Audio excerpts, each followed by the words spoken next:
सतगुरु नमः, श्री गुरुदेव नमः। सचकृतार धाम से गुरु प्यारी साध संगत को सचकृतार कहते हुए रब्बी उपदेश के माध्यम से कलयुग में कीर्तन प्रदाना, कहे गुरु नानक कहे मर्दाना, इस बात का व्याख्यान रिकॉर्ड करेंगे। ऐसा क्यों कहा गुरु नानक देव जी ने जद्दुर की वाणी ने कि कलयुग में कीर्तन प्रदाना। तो पहले एक श्लोक समझाया था कि ज्ञान ध्यान कुछ कर्म ना जाना, सार ना जाना तेरी, सब तो बड़ा सतगुरु नानक जी ने खुद राखी मेरी। ज्ञान मार्ग, योग मार्ग, ज्ञान ध्यान होता है योग मार्ग, ज्ञान मार्ग, कर्म मार्ग, ये तीनों मार्ग से गुरु नानक कहते हैं अकाल पुरख ज्ञान कलयुग में ना कर्म कांड से भगवान मिलेगा, ना योग मार्ग से मिलेगा, ना ज्ञान मार्ग के कोई चल सकता है। तो अपना टाइम वेस्ट मत करना। ये अकाल पुरख की वाणी सचखंड से जो आई उसने पहले ही हमें अलर्ट कर दिया। क्यों? क्योंकि एक तुम्हारा मनुष्य जीवन बहुत छोटा है, दूसरा तुम्हारी बुद्धि में जो विवेक है, याद रखने का ज्ञान। हमने बोला 10 मिनट बाद एक अक्षर याद नहीं होगा, कल क्या खाया ये याद नहीं है, वो भी दिमाग पे बड़ा सोचेगा तो कोई इधर उधर गैस करेगा, फिर कल क्या पहनना था परसों ये भी याद नहीं इसको। तो ये शास्त्रों का दुर का प्रवचन जा हर जी बसे, ये क्या इसलिए बार बार सुनो, बार बार सुनो, बार बार इतनी बार सुनो कि अंदर घर कर जाए तुम्हारे। और सुनने से फायदा क्या होगा? 50% काम बन जाएगा, जीव माया खत्म हो जाएगी। सिर्फ गुण माया को फिर शरणागति समर्पण करके हमें हरि गुरु भगवान को उसको जीतना है, सचखंड विराजमान होना है, आनंद स्वरूपा अपने सच्चिदानंद स्वरूप में स्थित हो जाएंगे। तो फिर जो सुनता ही नहीं, सुनिए सिद्ध फिर सुननार, उसका कल्याण कभी नहीं होगा। तो इसी अहंकार में करेंगे आज नहीं तो कल, इसी उधार के चक्कर में 84 लाख में वो भटक रहा है। फिर कलयुग में कीर्तन प्रदाना। अब भगवान आनंद सुख शांति प्रेम आनंद है, ये बहुत बार हमने पीछे प्रवचनों में तुम्हें समझाया और सिद्ध किया।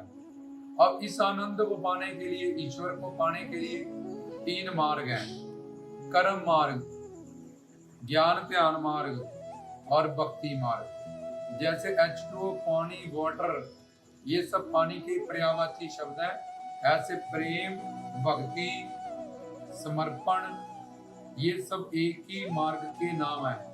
तो कर्म कांड 80,000 श्लोकों से बताया गया, जो विधि निषेध पे सारा आधारित है। पहले तो 80,000 श्लोकों का ज्ञान हो कि काली माता को काली चुन्नी चढ़नी, लाल नहीं चढ़ा सकते, चढ़ाओगे दंड मिलेगा। दुर्गा को लाल ही चढ़नी है, इसको पान सुपारी चढ़ना है, इसको लड्डुओं का भोग ही चढ़ना है, इसको ये एक तो विधि क्या करना है और निषेध क्या नहीं करना। अगर उनसे बाहर किया कुछ तो दंड मिलेगा। और सारा हवन पे वो आधारित है कि किस जगह पे क्या काम है। जी पंडित जी, मेरे संतान नहीं है, अच्छा तो हवन करना है, अच्छा संतान का ये तो आपका हवन निकलना है वहां बनारस में है? बनारस में कौन जाएगी, इतने टाइम का? हम तो इतने बिजी है तो घर पे ही कर देते हैं। फिर और घर पे भी जगह नहीं है, उधर तो ऐसे है पड़ोसी क्या कहेंगे, छत पे कर। तो पंडित जी भी 2,000-5,000 रुपए उनको मिलना, तो बोलेंगे ठीक है भाई। टाइम कितने बजे का है उसके हिसाब से मुहूर्त होता है स्पेशल टाइम। मैं ऑफिस से आ जाता हूँ इतने बजे, तो आप इतने बजे कर, नहीं जी यार इतने बजे तो नहीं, मैं आके घर बार भी देखना, तो ठीक है भी रात को नहीं, सुबह कर देंगे दोपहर, हमें जो टाइम शूट करना है। अब पंडित जी को 2,000, 5,000, 10,000 रुपए मिलना, वो बोलेंगे ठीक है जो तुम्हें टाइम शूट करना है सब ठीक। लेकिन कर्म कांड, कर्म मार्ग से कौन सा हवन है, शादी का है, संतान प्राप्ति का है, उसकी एक प्रॉपर जगह निकलेगी, उसका एक प्रॉपर टाइम निकलेगा, उसमें जो द्रव्य पाने हैं उसमें ईमानदारी, खून पसीने की कमाई से वो पैसा आना चाहिए। जिस आराध्य इष्ट के लिए जिसको हम बुलाएं वो आके स्वाहा करके ना काम पंडित जी खत्म कर दें, वो उस हवन में अग्नि स्वरूप प्रकट हो, हाजिर हो, हमारी आहुतियों को ग्रहण करें और उनको दात अनुदात स्वरित जो भी मंत्र है, ओम भूर्भुवः स्वाहा, या सर्व मंगल मांगलाय शिवे सर्वार्थाय साधिके, या ओम त्र्यंबकं यजामहे सुगंधिम पुष्टिवर्धनम उर्वारुकमेकवन। जहाँ उच्चा स्वर जाना उच्चा जाए, नीचा आना नीचा आए, जहाँ ट्यूनिंग बननी है ट्यूनिंग बने। इस तरह से पंडित जी ऐसे ना बने धर्म मंगल मांगल श्री ओम भूर्भुवस्सुः ओम पवित्र पवित्र रात के पाप के दिन के, ये सब एक्टिंग वहां नहीं चलेगी। तो करने वाले का जजमान जो कराने वाला है, दोनों को कर्म कांड कहता है, दंड दूंगा मैं। तो इसलिए उल्टा और काम खराब हो जाएगा। तो ये कर्म मार्ग है जो 6 नियमों से विधि निषेध से बंधा हुआ है। तो कलयुग में ऐसा कोई ज्ञाता या ऐसा कोई चैलेंज करने वाला नहीं जो बोले मत 80,000 श्लोकों को ये सारा कर्म कांड पूरा कर भी देगा अगर, तो क्या मिलेगा उसको फल? स्वर्ग जाएगा, स्वर्ग के बाद नरक जाएगा, नरक के बाद 84 लाख योनियों में भटकेगा। तो ज्ञान ध्यान कुछ कर्म ना जाना, तो ये कर्म ज्ञान का वहां पे खंडन किया। हमने समझना कलयुग में कीर्तन प्रधाना, तो ये ज्ञान मार्ग है, ये कर्म मार्ग है। इससे तो वहां 0/100 जहाँ कोई है ही नहीं कलयुग में ऐसे, और कोई कर भी ले माई का लाल तो सिर्फ स्वर्ग जाएगा, स्वर्ग फिर नरक भटकेगा। स्वर्ग में भी काम क्रोध लोभ अहंकार का अधिपत है। इंद्र जिसके पास इतनी अप्सराएं हैं, दौलत है, वो भी तृप्त नहीं है। वो आगे चाहता है मैं बृहस्पति हो जाऊं, बृहस्पति चाहता है मैं प्रजापति हो जाऊं, प्रजापति चाहता है मैं ब्रह्मा हो जाऊं। तो फिर ज्ञान मार्ग श्रवण, ज्ञान मार्ग होता है विवेक विराग्य छठ संपत्त के 6 संपत्तियों से और युक्त हो जाओ। शम दम मन पे कंट्रोल, इंद्रियों पे कंट्रोल, उपरतीत प्रतीक्षा साधना समाधान और श्रद्धा। शम दम उपरतीत प्रतीक्षा श्रद्धा समाधान, ये 6 संपत्तियां। और चौथा स्टेप मुमुक्षुत्व विवेक विराग्य और 6 संपत्तियां छठ संपत्त। पहले ये 6 संपत्तियों से युक्त हो जाओ अगर ज्ञान मार्ग में चलना है। उसमें पहले ये शम, फिर दम इंद्रियों पे कंट्रोल। ऐसा कौन है जो मन पे कंट्रोल करके पहले फिर गुरु से नाम अभ्यास करने जाए? तो मुमुक्षुत्व, फिर श्रवण, उसके बाद किसी संत महात्मा ब्रह्म ज्ञानी का तुम प्रवचन सुनने के काबिल होगे, उससे पहले नहीं। शम श्रवण मनन निध्यासन समाधि। तो अगर पहले ही हम मन अपना इंद्रियों पे कंट्रोल, मन पे कंट्रोल कर लें, तो फिर गुरु जी के पास क्या करने जाना? फिर तो हम खुद ही गुरु बन जाएंगे। वैसा कौन है जो कलयुग में एकदम अपनी इंद्रियों और मन पे कंट्रोल करके बैठा है और फिर जाके नाम दान ले? तो कोई जो ज्ञान मार्ग वाले अब संत है वो बोलेंगे छुट्टी करो, पहले मन पे कंट्रोल करो, विवेक, तुम एक आत्मा हो, उसके हिसाब से तुम डिसीजन लो, बिहेव करो। फिर आगे इस मन को संसार से विरागी त्यागी सन्यासी बनाओ और ये 6 संपत्तियों से युक्त हो जाओ। और जब तुम्हें भूख हो, मछली जैसे जल के बिना तड़प जाती है, ऐसी ज्ञान पाने की, ऐसे मोक्ष मुक्ति की, तब मेरे पास आना और तब मैं श्रवण तुम्हें लेक्चर सुनाऊंगा, ज्ञान दूंगा। तो ये ज्ञान मार्ग। योग मार्ग यम नियम आसन प्राणायाम प्रत्याहार धारणा ध्यान समाधि अष्टांग योग, जिसमें आसन, ऐसा आसन सिद्ध करना पड़ेगा। पहले 84 लाख शरीर होते हैं, 84 लाख साधन होते हैं, जिसपे तुम्हारी लातें ना सोए, रीढ़ की हड्डी सीधी रहे। पहले तुम्हारा आसन सिद्ध करना पड़ेगा तुम्हें। ओम नमः शिवाय, चाहे कोई भी मंत्र करना। तुम बैठे हैं, थक गए, 2 मिनट में टांग दुख रही है, ऐसे नस पर दर्द हो रहा है पीछे और ऐसा कौन है जो ऐसी साधना कर पाए? उसमें भी सोच, नियम में एक आता है अंदर बाहर से सोई। यम में अहिंसा नहीं करनी, अहिंसा प्रमो धर्मा, झूठ नहीं बोलना, सत्यवादी रहना, ब्रह्मचारी रहना, ये सब बड़े बड़े स्टेप ये योग माध्यम है। तो ज्ञान ध्यान कुछ कर्म ना जाना। गुरु नानक जी ने कहा बाणी ने, वो भाई इन तीनों मार्गों में तौबा कर ले, तेरे को पता ही नहीं। और समझना क्या हमने कलयुग में कीर्तन प्रधाना।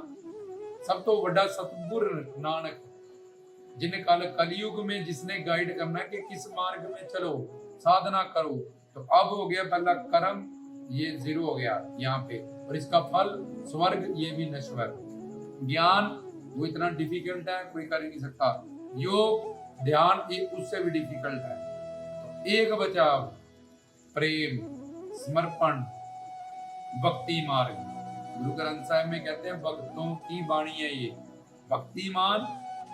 भक्ति मार्ग जो कि श्रवण स्मरण कीर्तन, श्रवण स्मरण कीर्तन आद सेवन बंधन अर्चन दास साख्य आत्म निवेदन, ये 9 भक्ति होती जो प्रहलाद ने की, हनुमान जी ने की, सब भक्तों ने की। इसमें से भी स्मरण मेन है। सिमरो सिमर सिमर सुख पाओ, सिमरन समर प्राण है सब भक्तियों का। तो इसमें आता है कि स्मरण करो, नाम अभ्यास करो और कीर्तन करो। ईश्वर के नाम गुण रूप लीला धाम संत, इन 6 जगहों पे मन को रखो। कभी ईश्वर के नाम में, गुण में, रूप में, लीला में, धाम में, संत में, इसका कीर्तन करो।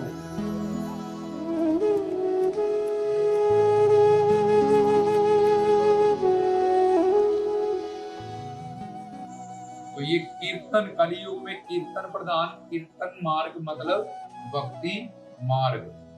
ये भक्ति मार्ग समर्पण मार्ग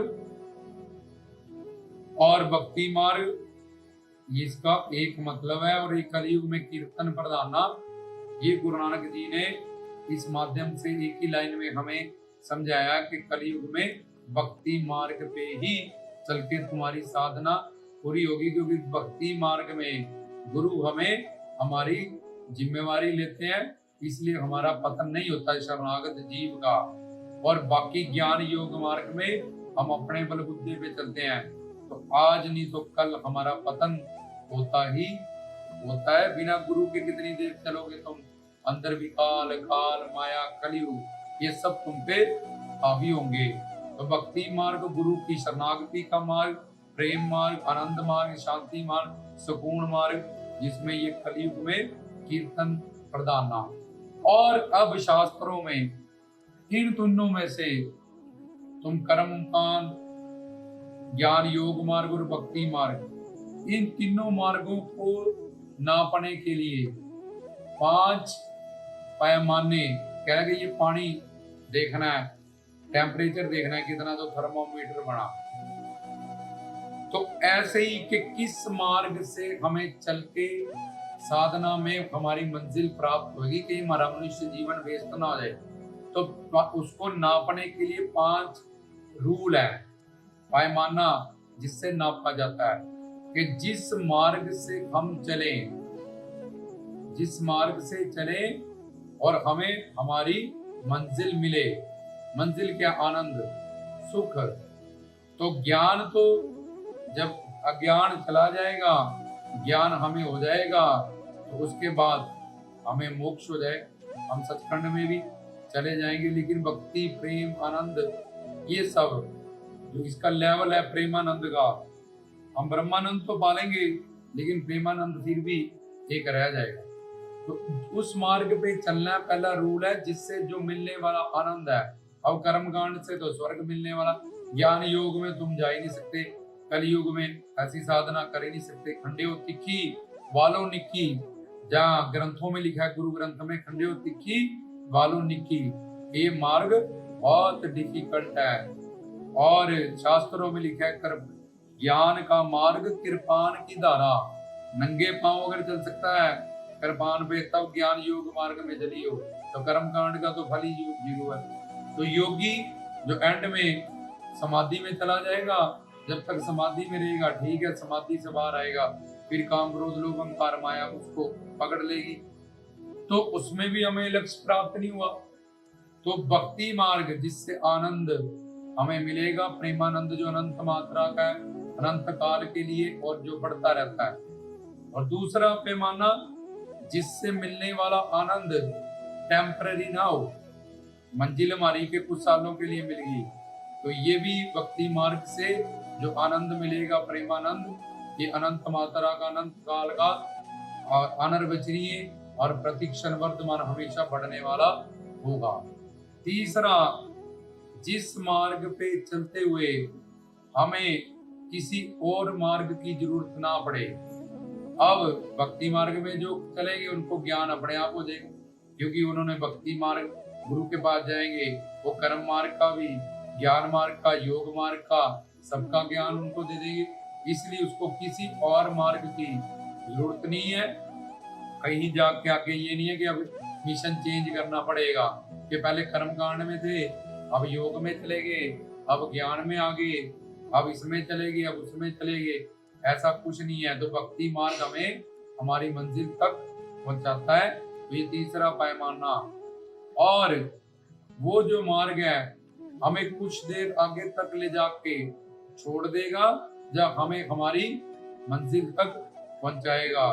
तो भक्ति मार्ग हमें, जैसे कर्म कांड तो स्वर्ग दे के जीरो हो जाएगा, उसके आगे उसकी पहुंच ही नहीं है। योगी समाधि में चला जाएगा। निर्विकल्प निर्विकार समाधियां कई तरह की होती है। तो वो निर्विकार काम क्रोध लोभ अहंकार की इस समाधि से तो परे हो जाएगा, लेकिन निर्विकल्प समाधि वो उसकी नहीं लगेगी। वो तो भक्ति मार्ग से जब साधना करेगा, गुरु की शरणागति करेगा, हरि गुरु भगवान की, तब लक्ष्य प्राप्त होगा। और वो जो मार्ग है वो सबके लिए हो। उसमें ये नहीं कि ये हिंदू के लिए, ये मुस्लिम के लिए, ये सिख के लिए, ये ईसाई के लिए, किसी और के लिए।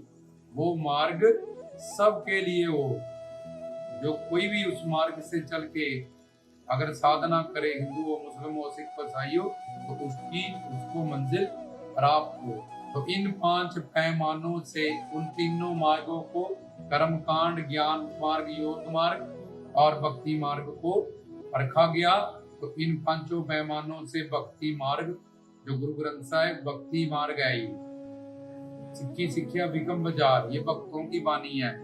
इसलिए भक्ति मार्ग से वो 5 के 5 पॉइंट कि हमें आगे ले जाके छोड़ नहीं देगा।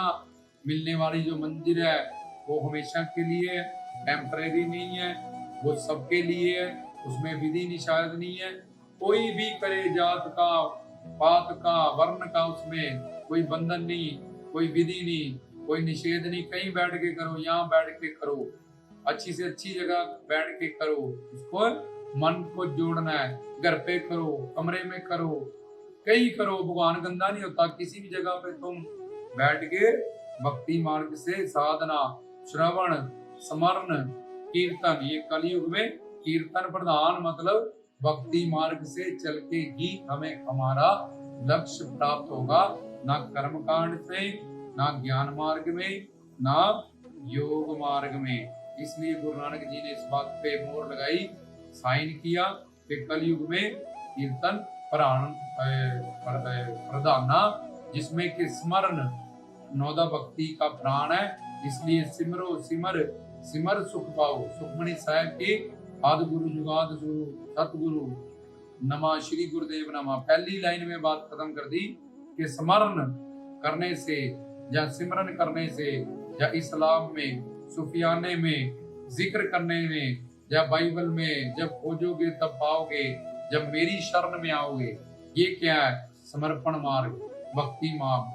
सब धर्म से परित्याग्य अर्जुन माम एकम शरणम ब्रज। कृष्ण जी कहते हैं कि मेरी एक समर्पण शरणागति भक्ति मार्ग में आ जा।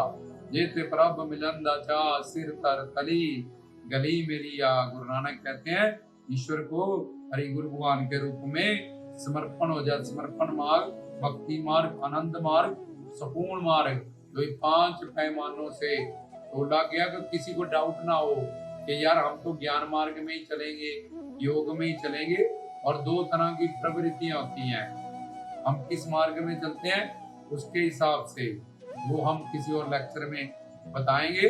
और भक्ति मार्ग में, समर्पण मार्ग में, जैसे एक माँ बच्चा रोता है और माँ उसके लिए सब कुछ करती है, ऐसे ही जो हरि गुरु भगवान को अपना जप, तप, हठ, पूजा, बल, मन, बुद्धि ये उन पे नहीं चलाता, मन बुद्धि, और उनको शरणागत और समर्पण हो जाता है।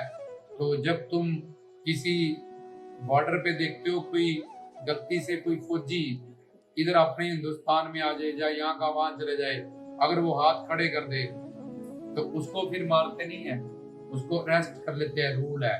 फिर उसको रोटी, कपड़ा, मकान सब कुछ दो, सिक्योरिटी दो। क्यों? क्योंकि उसने सरेंडर कर दी। द्रौपदी ने सरेंडर कर दिया तो कृष्ण जी ने उसकी लाज बचाई। जब तक वो बुद्धि चलाती थी कि मेरे पति हैं, मेरा ये है, मेरा वो है, मेरा ये है, तब तक कृष्ण जी ने कुछ नहीं किया। और जब भी उसने समर्पण किया, तभी उसकी साथ कोई भाई लाना जी ने समर्पण किया, मीरा ने समर्पण किया, बुल्ले शाह ने, अमर खुसरो ने, ये सब समर्पण मार्ग पे चल के, भक्ति मार्ग पे चल के, जिसमें के कलयुग में कीर्तन प्रधान है, नाम गुण रूप लीला धाम का कीर्तन करो। कीर्तन प्रथा समर्पण स्मरण के साथ, क्योंकि हमेशा मन स्मरण में नहीं जुड़ा रह सकता कलयुगी जीव का, इसलिए साहिब मेरा नीत नवा, मन को आदत है चलने की, इसलिए उसके नाम गुण शे घर शे गुरु तो खोल दिए गए, उसके नाम में, गुण में, रूप में, लीला में, संत में, धाम में। जब उसका ध्यान रहे तो वो सारा अनन्य भक्ति माना जाएगा, वो सारा ईश्वर की भक्ति माना जाएगा। तो इसलिए कलयुग में कीर्तन उसका करना है जो माया की पकड़ से, काल की पकड़ से बाहर है, संतों फकीरों का, ईश्वर का, परमात्मा का, अकाल पुरख का।